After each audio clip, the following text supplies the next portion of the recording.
Hello hello hello everyone, welcome to our channel let's practice together. और आज जो है लीड कोड का प्रॉब्लम ऑफ द डे है arithmetic slices two subsequence. Question क्या बोल रहा है, आपको एक इंटीजर एरे नम्स दिया हुआ है, आपको रिटर्न करना है number of all the arithmetic subsequence of nums. अब ये अरिथमेटिक सबसीक्वेंस क्या होता है, इसका भी डेफिनेशन आपको दे दिया गया है। A sequence of number is called arithmetic if it consists of at least 3 elements and if the difference between any two consecutive element is the same। जैसे कि 1 3 5 7 9 हम लोग देख सकते हैं कि सारे के बीच में 2 का डिफरेंस है, यानी कि ये अरिथमेटिक सबसीक्वेंस है और इसमें एटलीस्ट 3 एलिमेंट होने चाहिए। यहाँ पे 5 है तो बहुत अच्छा। सिमिलरली यहाँ पे देख लो 7 7 7 7, इस सारे के वैल्यू के बीच में 0 का डिफरेंस है, इसलिए ये भी अरिथमेटिक सबसीक्वेंस है। सिमिलरली 3 -1 -5 9, इसके बीच में भी -2 का डिफरेंस है, -4 का डिफरेंस है, इसलिए ये भी अरिथमेटिक सबसीक्वेंस है। समझ गए? तो हम लोग को ऐसे सारे सबसीक्वेंसेस निकालने हैं। जैसे कि अगर एग्जांपल नंबर 1 की बात करें 2 4 6 8 10, तो देखो 2 4 6 एक सबसीक्वेंस है। और हाँ, मैं बार बार हर क्वेश्चन में सबसीक्वेंस और सबस्ट्रिंग के बारे में आपको डिफरेंस बताता हूँ कि सबसीक्वेंस का मतलब क्या है कि आप बीच में से कुछ नंबर को एलिमिनेट करके भी बना सकते हैं। जैसे 2 4 10 जो है 6 8 को एलिमिनेट करने के बाद बना है, तो वो भी मेरा एक सबसीक्वेंस है। तो यहाँ पर अगर मैं देखूँ 2 6 और उसके बाद 10, तो 2 6 10 जो है वो 4 4 का डिफरेंस रखता है, इसलिए वो भी अरिथमेटिक सबसीक्वेंस कहलाएगा। ठीक है, अभी कुछ ही दिन पहले हम लोगों ने एक क्वेश्चन बनाया था जो कि था लॉन्गेस्ट इंक्रीजिंग सबसीक्वेंस। यहाँ पर हम लोग डीपी के हेल्प से इस क्वेश्चन को बनाए थे, जहाँ पर मैं क्या बोल रहा था कि पहला जो मेरा लूप चलेगा वो फर्स्ट एलिमेंट से चलेगा और दूसरा लूप उसके जस्ट पहले तक के लिए बताएगा कि अगर इस इंडेक्स को उस नंबर पे ऐड करें तो मेरा सबसीक्वेंस लॉन्गेस्ट बनेगा या नहीं बनेगा, यही हम लोग चेक करते थे। राइट, तो हम लोग ये भी सबसीक्वेंस का क्वेश्चन है ना, तो इसको भी इसी मेथड से बनाएंगे। अगर हम लोग मेथड अपना सेम रखें तब हम लोग क्वेश्चन को इजीली बना सकते हैं। ठीक है, पहला तो इसका ब्रूट फोर्स मेथड क्या है कि आप सारे के सारे सबसीक्वेंस को बनाओ और फिर चेक करो कि वो अरिथमेटिक सबसीक्वेंस है कि नहीं। अगर है तो अपने लेंथ को बढ़ा देना, रिजल्ट को बढ़ा देना, वही आपका फाइनल रिजल्ट हो जाएगा। समझ गए? तो आज हम लोग क्या करेंगे, इसको ऑप्टिमाइज करते हैं। हम लोग यूज करेंगे डीपी मेथड, लेकिन कैसे, जो हम लोगों ने लास्ट वाले क्वेश्चन में सीखा था उसी के हेल्प लेकर के इस क्वेश्चन में भी बढ़ेंगे आगे। ठीक है, तो अगर आपने लॉन्गेस्ट इंक्रीजिंग सबसीक्वेंस नहीं देखा है, जाकर के चैनल में जरूर चेकआउट करना, आपको बहुत अच्छे से समझ में आएगा। मैं एकदम एग्जाम्पल के साथ समझाया था आपको। तो आज हम लोग उसी के आगे बढ़ेंगे। और जिनके लिए ये पहला बार है तो चलो मैं आपको फिर से समझा देता हूँ कि हम लोग करने क्या वाले हैं। तो फॉर नाउ, फॉर एग्जाम्पल, अगर मेरा एरे जो है वो है 1 2 3 4 एंड 5। ठीक है, मैं क्या करता हूँ, एक एक टैब और बढ़ा देता हूँ क्योंकि मुझे इसको अच्छे से आपको समझाना है, तो मैं यहीं पे लिखता हूँ। तो हम लोग क्या करने वाले हैं, हम लोग का जो लूप चलेगा ना वो यहाँ से चलेगा। हम लोग चलेंगे आई के वैल्यू 1 से, और जो इनर लूप चलेगा वो चलेगा j इक्वल्स टू 0 से, जब तक वो लेस है i से। ठीक है, उसके पहले तक हम लोग चलेंगे। हम लोग का टारगेट क्या रहेगा, हम लोग का टारगेट रहेगा कि क्या इस 2 को अगर हम लोग 1 के साथ सबसीक्वेंस में मिलाते हैं तो क्या वो मेरा अरिथमेटिक सबसीक्वेंस बनता है। अगर बनता है तो बढ़िया बात है, आप क्या करो, फ्रीक्वेंसी को बढ़ा दो कि हाँ इसको हम लोग इंक्लूड करने वाले हैं, नहीं तो नहीं इंक्लूड करेंगे। ठीक है, तो हम लोग क्या करेंगे, हम लोग एक मैप लेके चलते हैं, 2D मैप लेंगे। मतलब अगर हम लोग एक वेक्टर ले लेंगे और उसके अंदर में हम लोग एक मैप ले लेंगे। एक वेक्टर रहेगा मेरा जो कि ऐसे मान लेते हैं ये मेरा वेक्टर है, उसके अंदर मेरा एक मैप रहेगा। मैप मतलब कि की वैल्यू पेयर हम लोग रखेंगे। की वैल्यू पेयर कैसे रखेंगे, की के बदले हम लोग रखेंगे जो भी मेरा डिफरेंस रहेगा, और वैल्यू के मतलब हम लोग रखेंगे फ्रीक्वेंसी से कि कितनी बार वो वैल्यू आ रहा है। तो इसी तरह मेरे हर इंडेक्स पे क्या होगा, कुछ डिफरेंस और उसका फ्रीक्वेंसी रहेगा। ठीक है, अब ये कैसे हम लोग को हेल्प करने वाला है या क्या हम लोग करने वाले हैं वो हम लोग आगे देखते हैं। सबसे पहले क्या करेंगे, 1 के लिए तो हम लोग स्टार्ट ही नहीं कर रहे, तो 1 के लिए क्या हो जाएगा, ये एम्प्टी हो जाएगा, कोई प्रॉब्लम नहीं है। यहाँ पे 2 से हम लोग स्टार्ट करेंगे। 2 का मतलब क्या है कि अभी मेरा i का वैल्यू 1 है, j का वैल्यू 0 जाएगा, और हम लोग चेक करेंगे कि क्या मेरा 1 -2 कितना होता है, -1। तो क्या मेरे -1 डिफरेंस वाला कोई भी एग्जिस्ट करता है 1 में, बिल्कुल नहीं, एम्प्टी है ना। तो हम लोग क्या करेंगे, लेंथ में कुछ भी इंक्रीज नहीं करेंगे, और एक लेके चलते हैं मेरा टोटल लेंथ या फिर टोटल नंबर ऑफ सबसीक्वेंसेस, इसको हम लोग लेके चलते हैं। तो हम लोग चेक करेंगे क्या -1 जो है ये एग्जिस्ट करता है i में, नहीं करता है। अगर नहीं करता है तो कोई बात नहीं, हम लोग क्या करेंगे, टोटल में 0 ऐड करते हुए चलेंगे आगे। अदरवाइज क्या होगा, उसके बाद क्या होगा, उसके बाद होगा कि हम लोग अब जो है एक फ्रीक्वेंसी ऐड कर दी कि हाँ इस 2 वाले इंडेक्स पे -1 डिफरेंस का एक फ्रीक्वेंसी एग्जिस्ट करता है, मतलब एक सबसीक्वेंस बना सकते हैं। और वो सबसीक्वेंस क्या होगा, 1 2 होगा ना, बहुत बढ़िया। फिर हम लोग चलेंगे 3 के पास। जैसे ही 3 के पास चले, 3 के पास तो 2 डिफरेंस है, पहला है 0th इंडेक्स के लिए और फिर है 1 इंडेक्स के लिए। जब 0th इंडेक्स में जाएगा तो 1 - 3 क्या होता है, -2। फिर से चेक करेगा क्या 1 के पास -2 है, नहीं है, तो हम लोग टोटल में 0 ऐड करेंगे। ठीक है, कि अभी तक मेरा एक भी सबसीक्वेंस बन नहीं रहा है अर्थमेटिक सबसीक्वेंस वाला, और यहाँ पर एक फ्रीक्वेंसी ऐड कर देंगे कि -2 वाला मेरा एक फ्रीक्वेंसी तो है। ठीक है, मतलब अगर 3 के पास जा रहे हैं और -2 का डिफरेंस चाहिए तो 1 और 3 का मेरा एग्जिस्ट कर रहा है। लेकिन जैसे ही हम लोग 2 के पास आएंगे, अब देखो क्या होगा। जैसे ही 2 के पास आए तो मेरा डिफरेंस कितना हो गया, -1, और -1 तो पहले से एग्जिस्ट करता था यहाँ पे, कहाँ पर, 2 के पास। तो अगर मेरे jth इंडेक्स पे -1 एग्जिस्ट करता है, यानी कि उसका जो भी फ्रीक्वेंसी है उतने नंबर ऑफ सब्सिक्वेंस हम लोग बना सकते हैं। और देखो सही है कि नहीं, 1 2 3 ये मेरा क्या है, एटलीस्ट 3 एलिमेंट है, डिफरेंस -1 है, यानी कि मेरा अर्थमेटिक सब्सिक्वेंस बन गया। तो पहला अर्थमेटिक सब्सिक्वेंस बन गया 1 2 3। आपको यहाँ पर नंबर्स पूछे हैं सिर्फ, तो इसलिए हम लोग टोटल लेके चल रहे हैं, काउंट ले रहे हैं। ठीक है, और अब जब हो गया ये इंक्लूड 1, तब हम लोग इसके फ्रीक्वेंसी को क्या करेंगे, तो जो भी इसका फ्रीक्वेंसी था ना उसमें से एक इंक्रीज करके यहाँ पर ऐड कर देंगे। तो अब मेरा फ्रीक्वेंसी क्या हो गया, -1 2 हो गया। यहाँ तक समझ गए, कोई प्रॉब्लम नहीं है। तो जो लास्ट क्वेश्चन में हमने किया था वही यहाँ पर कर रहे हैं कि हम लोग एक एलिमेंट पे जाते हैं और उसके पहले हर एक एलिमेंट के साथ चेक करते हैं कि क्या उस वाले एलिमेंट में हम अभी जो करंट एलिमेंट है इसको ऐड करके सब्सिक्वेंस बना सकते हैं या नहीं बना सकते हैं। और उसके बाद जो भी क्वेश्चन में रिक्वायरमेंट दिया है उसका कंडीशन को हम लोग चेक करेंगे, जैसे कि यहाँ चेक करें कि वो अर्थमेटिक सब्सिक्वेंस है कि नहीं, यानी कि डिफरेंस जो है वो मेरा सेम है कि नहीं। तो उसके लिए हम लोगों ने क्या किया, एक मैप ले लिया डिफरेंस और फ्रीक्वेंसी का। हम लोग जस्ट फाइंड करेंगे कि ये डिफरेंस पहले से एग्जिस्ट कर रहा है या नहीं कर रहा है। अभी देखो और अच्छे से समझ में आएगा। अगर मैं 4 को 1 के साथ चलूँ, -3 तो 1 में एग्जिस्ट नहीं करता है, तो हम लोग क्या करेंगे, सीधा यहाँ पर इंसर्ट कर देंगे कि -3 करके मेरा फ्रीक्वेंसी 1 है, एक सब्सिक्वेंस बना सकते हैं। सिमिलरली जब 2 के पास जाएगा तो -2 भी एग्जिस्ट नहीं कर रहा है मेरा 2 वाले इंडेक्स पे। अगर नहीं कर रहा है तो कोई बात नहीं, यहाँ पे तो 0 ही ऐड हो रहा है, ठीक है ना। तो अभी क्या कर रहे हैं, -2 के लिए हम लोग फ्रीक्वेंसी 1 कर दे रहे हैं। ध्यान रखिएगा ये -2 और ये -2 अलग है, क्योंकि यहाँ पर हम लोग 4 को 2 के साथ मैच कर रहे हैं। तो हम लोग 2 वाले इंडेक्स पे देखेंगे कि इस वाले इंडेक्स पे मेरा -2 एग्जिस्ट कर रहा है या नहीं कर रहा है। ठीक है, फिर क्या है, 3 के साथ आया, यानी कि -1 आया। जैसे ही -1 आया तो 3 में तो मेरा -1 एग्जिस्ट कर रहा है, यानी कि 2 जो है यहाँ पे लिखा हुआ 2 है, तो वो मेरा फ्रीक्वेंसी है, यानी कि 2 सब्सिक्वेंस मेरा और बनेगा। तो टोटल में हम लोगों ने 2 को ऐड किया। ठीक है, तो अब यहाँ पे फ्रीक्वेंसी क्या आ जाएगा, 2 + 1। तो हम लोग यहाँ पे बोल सकते हैं कि टोटल अब यहाँ पे 3 हो गया इसके फ्रीक्वेंसी। ठीक है, अब हम लोग जाएंगे लास्ट वाले इंडेक्स पे जो कि है 5 वाले इंडेक्स से फिर से वही 1 से, मतलब कि कुछ एग्जिस्ट नहीं कर रहा है, तो -4 1, टोटल में मेरा कुछ भी ऐड नहीं होगा। ठीक है, यहाँ पे 0 में ऐड नहीं करके दिखा रहा हूँ अब, वरना आप 0 0 ऐड करके भी देख सकते हो कि कितना बार मेरा लूप चल रहा है। फिर 5 से 2 में गए, -3 यहाँ पे एग्जिस्ट नहीं कर रहा है -3, तो हम लोग फिर से -3 1 को इंसर्ट कर दिया अपने मैप में। उसके बाद क्या है, उसके बाद है आपका, यहाँ पर इंटर नहीं मारना चाहिए था, हाँ, उसके बाद है आपका जाएगा 3 के पास, -2 एग्जिस्ट कर रहा है, तो मैं और एक 1 को ऐड करूंगा यहाँ पर, और यहाँ पर क्या करूंगा, -2 को 2 कर दूंगा यहाँ पे फ्रीक्वेंसी। ठीक है, यहाँ तक भी कोई प्रॉब्लम नहीं है। अब देखो, जैसे यहाँ पे 4 से डिफरेंस किया, 4 का डिफरेंस क्या है, -1 ऑलरेडी 3 बार है यहाँ पर, तो हम लोग यहाँ पर ऐड करेंगे +3, और यहाँ पर क्या हो जाएगा, यहाँ पर हो जाएगा -1 का और एक इंक्रीमेंट करके 4।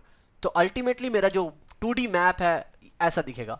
ठीक है, या फिर वेक्टर ऑफ मैप जो बोल सकते हैं हम लोग, वो ऐसा कुछ दिखेगा एकदम सेम। और मेरा जो टोटल है ये काउंट बताएगा कि टोटल नंबर ऑफ सब्सिक्वेंस कितने आए हैं, 7 आए हैं। ठीक है, सो 4 + 3 7। ये था मेरा ड्राई रन करके ये जो मैप यूज कर रहे हैं उसका। अब हम लोग कोड लिखते हैं और एक बार इसको समझने की कोशिश करते हैं। आई होप आपको अच्छे से समझ में आ जाएगा, उसके बाद और अच्छे से। ठीक है, तो सबसे पहले हम लोग क्या करेंगे, सेम मेथड, पहले मैं कैप्स लॉक ऑफ कर देता हूँ। सबसे पहले हम लोग करेंगे, हमारा वेक्टर लेंगे एक, जो कि क्या रहेगा, एक मैप रहेगा, या फिर आप अनऑर्डर्ड मैप जो लेना चाहते हो आप ले सकते हो यहाँ पे। तो हम लोग ले लेते हैं अनऑर्डर्ड मैप, और हम लोग क्या करेंगे, किस टाइप का रहेगा, इसमें लेंगे एक डिफरेंस और एक लेंगे फ्रीक्वेंसी को। बहुत बढ़िया, तो हम लोग नाम दे देते हैं इसको MP का, कोई प्रॉब्लम नहीं है यहाँ पे। और हाँ, इसका हम लोग को साइज भी बताना है कि साइज कितना होना चाहिए। तो इसका जो साइज होगा, जो भी मेरा नम्स का साइज होगा वही होगा ना, तो हम लोग ले लेते हैं लेंथ = nums.size। ठीक है, तो यही लेंथ को हम लोग यहाँ पर डिफाइन कर देंगे कि मेरा जो 2D वेक्टर है वो इतने लेंथ का होना चाहिए। बहुत बढ़िया, अब हम लोग क्या करेंगे, सिंपल 2 लूप चलाएंगे। मेरा जो लूप है वो कहाँ से चलेगा, i = 0 से i <, जो भी मेरा लेंथ है i++, क्योंकि हम लोग को वेक्टर में पुश बैक करना है ना, तो वो इंडेक्स भी हम लोग को मेंटेन करके रखना है, इसलिए 0 से चला रहे हैं। हालांकि ये 1 से चलना चाहिए, लेकिन 0 के लिए कोई प्रॉब्लम नहीं आएगी। तो हम लोग क्या करेंगे, मैप ऑफ i में डाल देते हैं पहले क्या, अनऑर्डर्ड, मेरा जो मैप है उसको इनिशियलाइज करेंगे int, int, और ये empty रहेगा। तो क्या हुआ, ये जो 0th इंडेक्स पे 1 ब्लैंक वाला मैप बनेगा वो इस वजह से बनेगा, इसलिए हम लोग i = 0 से ले रहे हैं, ना कि 1 तक। और मेरा जो दूसरा लूप चलेगा वो simple int j equals to 0 से चलेगा, j is less than i है, j प्लस प्लस करते चलेंगे, ठीक है। तो यहाँ पर ऑलरेडी पहले वाले के लिए 0 0 मैच करेगा तो ये चलेगा ही नहीं, तो इसलिए मैंने ये लिखा है बस मैप, एम्प्टी मैप इंसर्ट करने के लिए, ताकि मेरा जो इंडेक्सिंग है वो बिगड़े नहीं, ठीक है, क्योंकि हम लोग को मेन इंडेक्सिंग से चाहिए कि ये वाला जो वैल्यू आ रहा है कि नहीं। बहुत बढ़िया। अब हम लोग क्या करेंगे, हमारा काम क्या है, सबसे पहले डिफरेंस निकालना, तो हम लोग निकालेंगे डिफरेंस। डिफरेंस क्या निकलेगा, जो भी मेरा नम्स ऑफ j है उसमें हम लोग नम्स ऑफ i को माइनस कर देंगे, यही तो मेरा डिफरेंस है, इसी को हम लोग को चेक करना है। तो हम लोग क्या करेंगे, सीधा चेक करेंगे कि मेरा इंट चेक करो कि मेरा जो n1 है वो क्या आएगा, या फिर मेरा डिफरेंस 1, ऐसा भी हम लोग ले सकते हैं कि मेरा ये जो फ्रीक्वेंसी हम लोग को बस इसको चेक करना है कि ये फ्रीक्वेंसी कितना है, तभी तो हम लोग उसको टोटल में ऐड करेंगे ना, इसलिए मान के चलते हैं n1। तो n1 मेरा क्या आ जाएगा, जो भी मेरे मैप के, मतलब मेरे मैप के उस वैल्यू पे, उस इंडेक्स पे रहेगा, मतलब जेथ इंडेक्स पे चेक करना है। हम लोग क्या करते थे, 2 वाले को चेक करते थे ना, तो मैप के जेथ इंडेक्स में अगर मेरा कुछ एग्जिस्ट करता है तो हम लोग काउंट चेक करेंगे कि क्या ये डिफरेंस मेरा एग्जिस्ट करता है। अगर करता है तो आप उसी को ले लेना, मतलब M P of J of difference को ले लेना वैल्यू को, अदरवाइज क्या है, 0 ले लेना, ठीक है। और हम लोग क्या करेंगे, एक आंसर रखेंगे या टोटल रखेंगे। यहाँ पे टोटल में हम लोग क्या करेंगे, इस n1 को ऐड कर देंगे, तो ये टोटल क्या है मेरा, ये जो फाइनल नंबर ऑफ सबसीक्वेंस है इसको डिनोट कर रहा है, ठीक है। तो ये टोटल को हम लोग डिफाइन कर देते हैं ऊपर में कहीं पे, इंट टोटल इक्वल्स टू 0। मैं आपको और एक बार बताऊंगा अच्छे से कोड कंप्लीट करने के बाद, तो आप टेंशन मत लीजिएगा अगर आपको समझ में नहीं आ रहा है तो, ठीक है। ये बहुत ही अच्छा है, ये 2D डीपी का है, डीपी का प्रॉब्लम है, और हम लोग 2D मैट्रिक्स का यूज़ कर रहे हैं। और हाँ, ये मतलब ये मेथड हम लोगों ने क्यों यूज़ किया है, ये मैंने पिछले वाले क्वेश्चन में भी अच्छे से बताया था, तो अगर आपने नहीं देखा है तो मैं रिक्वेस्ट करूंगा कि आप वो जा करके जरूर देखना, ठीक है। अब इसके बाद क्या करेंगे, इसके बाद सिंपल सा काम है कि हम लोग को फ्रीक्वेंसी काउंट करना है, तो हम लोग फ्रीक्वेंसी में लिख सकते हैं इंट फ्रीक्वेंसी एक ले लेते हैं, जो कि मेरा क्या आएगा, सिंपल सा n1 में हम लोग 1 को ऐड कर देंगे, एक इंक्रीज करते थे ना, अगर यहाँ पे 2 था तो हम लोग इंक्रीज करके 3 यहाँ पे इंसर्ट करते थे, और उसके बाद हम लोग अपने डीपी में इंसर्ट कर देंगे, यानी कि मैप के ith वैल्यू पे, याद रखना अभी मेरा ith मतलब वो करंट पोजीशन है, उस पर हम लोग को इंक्रीज करना है, और किस पे, मेरा वो जो डिफरेंस है उस पर हम लोगों को ऐड करना है, ठीक है। 1 मिनट जस्ट रुकिएगा।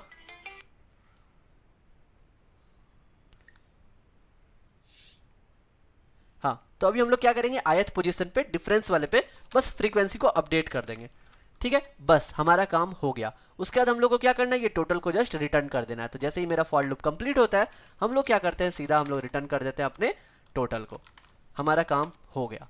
अब अगर मैं रन करके दिखाऊं आपको, तो हम लोग देख सकते हैं कि हमारा सक्सेसफुली रिजल्ट आना चाहिए।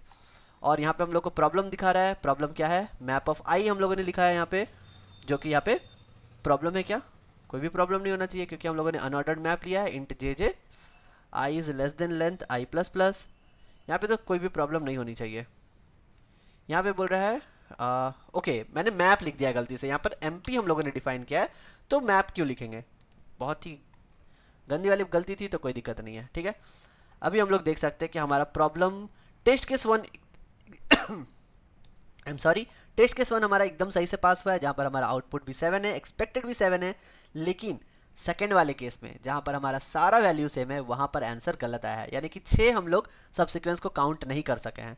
तो जब हमारा सेम नंबर आ रहा है ना, तब हम लोग को क्या करना है, जब हमारा सेम नंबर आए तो हम लोग को फ्रीक्वेंसी में पहले वाले डिजिट के लिए भी चेक करना है। अभी हम लोग क्या कर रहे थे, सिर्फ jth वाले के लिए चेक कर रहे थे ना, तो हम लोग को करंट में भी चेक करना है कि क्या वो फ्रीक्वेंसी एग्जिस्ट कर रहा है। तो हम लोग क्या करेंगे, सीधा यहाँ पर एक और फ्रीक्वेंसी लेंगे इंट n2, और यहाँ पर चेक करेंगे कि क्या मेरा जो मैप है वो ith में भी एग्जिस्ट कर रहा है क्या। तो ith में भी अगर सेम डिफरेंस है, और ये कब आएगा केस, जब सारे एलिमेंट सेम हो जाएंगे, तभी ये केस आएगा, ठीक है। तो हम लोग क्या करेंगे, mp के ith वैल्यू पे उस डिफरेंस को चेक करेंगे, अगर वो एग्जिस्ट कर रहा है तो हम लोग 0 लेंगे, नहीं तो एग्जिस्ट कर रहा है तो वही लेंगे, अदरवाइज 0 लेंगे। और जब फ्रीक्वेंसी चेक करेंगे तभी हम लोग बस n2 पुश कर देंगे। टोटल में वो मेरा बिल्कुल भी नहीं जाएगा, क्योंकि मेरा जो लॉजिक था वो एग्जैक्टली सेम था, सही था, ठीक है। अब हम लोग रन करके देखते हैं। अब अगर हम लोग रन करेंगे तो हमारा दोनों टेस्ट केस पास हो जाना चाहिए। तो 7 के लिए भी मेरा 16 आ रहा है। ये जो 6 क्यों आया, इसके लिए देखो आपको मैं समझाता हूँ। हम लोग क्या करते हैं, अगर मेरे पास 7 है, फिर से 7 है, फिर से 7 है, फिर से 7 है, तभी क्या होगा, यहाँ पर अगर कोई तो डिफरेंस है नहीं, इसके बाद क्या होगा, यहाँ पर क्या डिफरेंस होगा, 7 - 7 0, तो 0 के लिए मेरा फ्रीक्वेंसी हो गया 1, ठीक है। और जो टोटल है वो तो छोड़ दो, टोटल जैसे हो रहा था वो वैसे ही होगा, ठीक है। टोटल जैसे हो रहा था पहले वैसे ही होगा, अभी 0 ऐड हो रहा है, कोई प्रॉब्लम नहीं है। फ्रीक्वेंसी की बात करते हैं। अगर इस 7 पे जाता है तो इस 7 पे पहला 7 का डिफरेंस क्या है, 0 है। 0 यहाँ पर एग्जिस्ट नहीं कर रहा है तो हम लोग यहाँ पे क्या लिखेंगे, 0 1, ठीक है। लेकिन जब दूसरी वाले में चेक कर रहा है 7 7 का, इसका भी तो डिफरेंस 0 है, तो मैं 0 में 2 इंक्रीज कर देता हूँ। तो 0 में 2 इंक्रीज कर देता हूँ, लेकिन अभी ये 0 तो ऑलरेडी इसके पास भी था ना। अगर इसके पास भी ऑलरेडी 0 है तो इसमें भी तो ऐड होना चाहिए था, करेक्ट है ना। तो हम लोग इसको भी तो ऐड करेंगे इस फ्रीक्वेंसी में, तो यानी कि 2 + 1 3 होना चाहिए। बस इस 1 को ऐड करने के लिए हमने क्या किया, एक और वेरिएबल ले लिया n2, जहां पर हम लोग चेक करें कि mp ऑफ i में भी देखो कि वो एग्जिस्ट कर रहा है कि नहीं, ताकि हम लोग फ्रीक्वेंसी में उसको ऐड कर सके। बस इतना ही सा प्रॉब्लम था। अब हम लोग इसको सबमिट कर सकते हैं। तो सबमिट करके देखते हैं, हमारा रन टाइम एरर आया है, sign integer overflow. Okay, integer overflow हो गया है। अगर इंटीजर ओवरफ्लो हो रहा है ना, तो हम लोग क्या करते हैं, ये इंट को हटा करके लॉन्ग लॉन्ग इंट ले लेते हैं, ठीक है। या लॉन्ग लॉन्ग लेंगे तब भी काम चलेगा, और इसको हम लोग टाइप कास्ट कर देते हैं किसमें, लॉन्ग लॉन्ग में, ठीक है। तो ये मेरा नमजे जो है इसको डिफरेंस करेगा ऐसे करके। तब हम लोग को क्या करना पड़ेगा, फिर से हम लोग को इंट डिफाइन करना पड़ेगा ना चेंज करने के लिए। तो हम लोग एक काम करते हैं, इसको एक डिफरेंस मान लेते हैं, या इसको मैं बस डी लिख देता हूँ यहाँ पे। इंट डी इक्वल्स टू ये होगा, और मेरा जो डिफरेंस होगा वो तो मुझे इंटीजर में ही चाहिए, तो मैं इसको टाइप कास्ट कर लेता हूँ इंटीजर में, किसको, डी को। बस इतना ही काम करने से आई थिंक हो जाना चाहिए। लेट्स सी अभी काम करता है कि नहीं। अभी भी ओवरफ्लो हो जा रहा है। ओवरफ्लो के लिए हम लोग को कुछ लिखना पड़ेगा, तो हम लोग ओवरफ्लो के लिए नहीं लिखे हैं यहाँ पे, तो हम लोग ओवरफ्लो के लिए लिख देते हैं कि अगर मेरा जो डी है वो किसी समय डिफरेंस निकालते समय अगर लेस देन इक्वल्स टू हो जाए किसका, इंट मीन के, तो हम लोग बोलेंगे भैया कंटिन्यू कर दो, आगे चेक मत करो, ठीक है। Let's submit the code. यहाँ पर अभी भी प्रॉब्लम आ रहा है, साइन इंटीजर ओवरफ्लो, तो मैक्स के लिए भी हम लोग को चेक डालना पड़ेगा, और डाल देते हैं D is greater than equals to मेरा हो जाए इंट मैक्स, या फिर जस्ट ग्रेटर देन हो जाए, तो मेरा काम कर जाना चाहिए, ठीक है। अभी हम लोग इसको सबमिट कर देते हैं डायरेक्ट, क्योंकि टेस्ट केस में हम लोग को वो साइन इंटीजर ओवरफ्लो नहीं दिखेगा। तो लेट सबमिट द कोड। और हाँ, सबमिट करते समय अभी भी इशू आ रही है, क्योंकि हम लोग सिर्फ नम्स जे को ओवरफ्लो करेंगे, नम्स आई को रहने देते हैं, ठीक है। मेरा लॉन्ग लॉन्ग सिर्फ नम्स जे को हम लोग चेंज कर रहे हैं, और उसमें हम लोग डिक्रीज करके देख रहे हैं। तो यस, हमारा एक्सेप्टेड हो चुका है। तो ये था कोड, आपको पता ही है ये हार्ड लेवल का था, तो समझने में आपको 2-3 बार दिक्कत आएगी। तो आप क्या करना, बार बार इस ट्राई रन को करके समझना कि हमने क्या करने की कोशिश की है, और अगर तब भी प्रॉब्लम आता है तो कमेंट में बताना, मैं नेक्स्ट वीडियो में बता दूंगा, ठीक है। मिलते हैं कल नए वीडियो के साथ, तब तक के लिए goodbye, stay blessed, stay safe and keep coding.